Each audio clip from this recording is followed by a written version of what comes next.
But traditionally, the pitch has been on the lower side. Something that's familiar with Chepak also.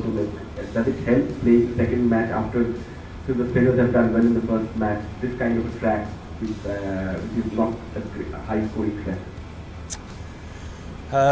Look, it's our first look at it.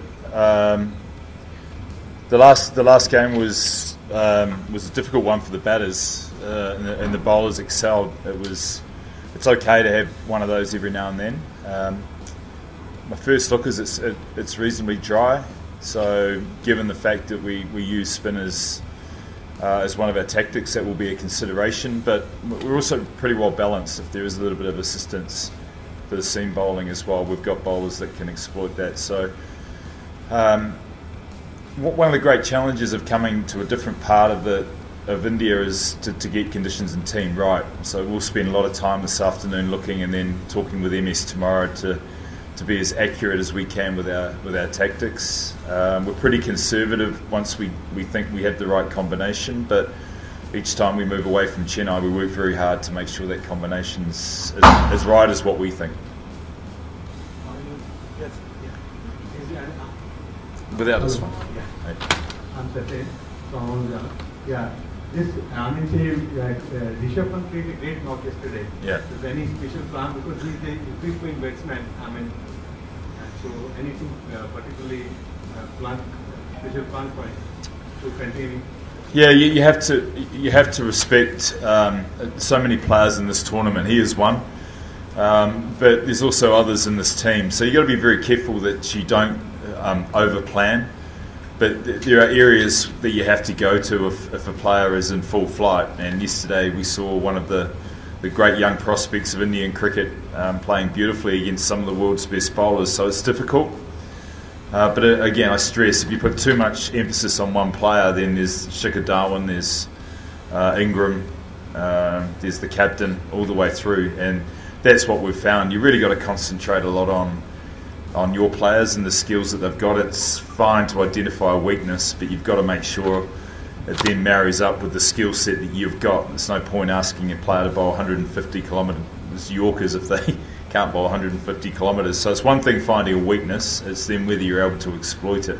And you just got to make sure you don't detract from what you do well in an attempt to try and upset the others.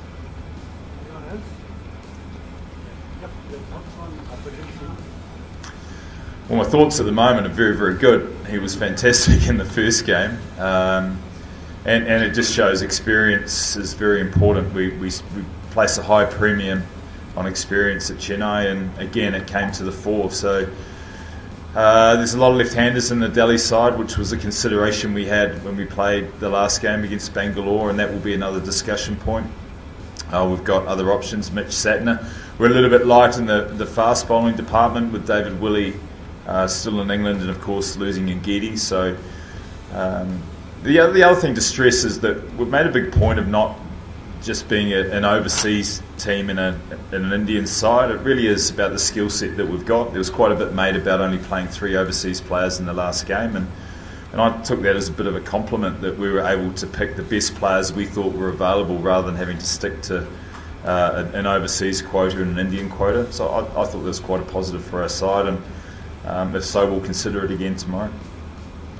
Coach, you've seen MS Dhoni very closely. Yeah.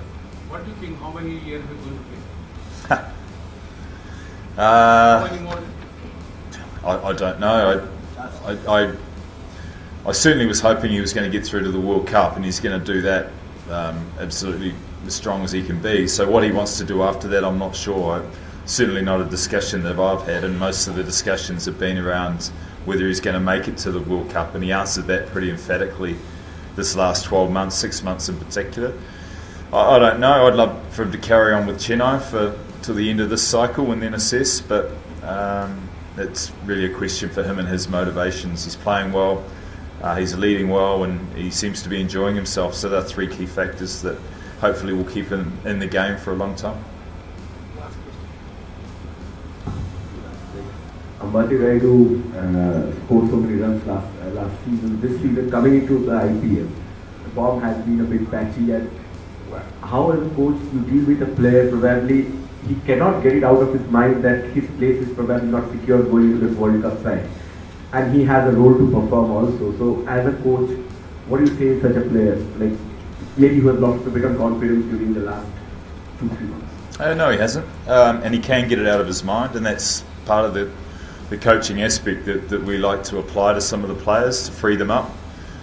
He doesn't have to play a conservative role with us. He doesn't have to worry about batting balls. He just has to be free.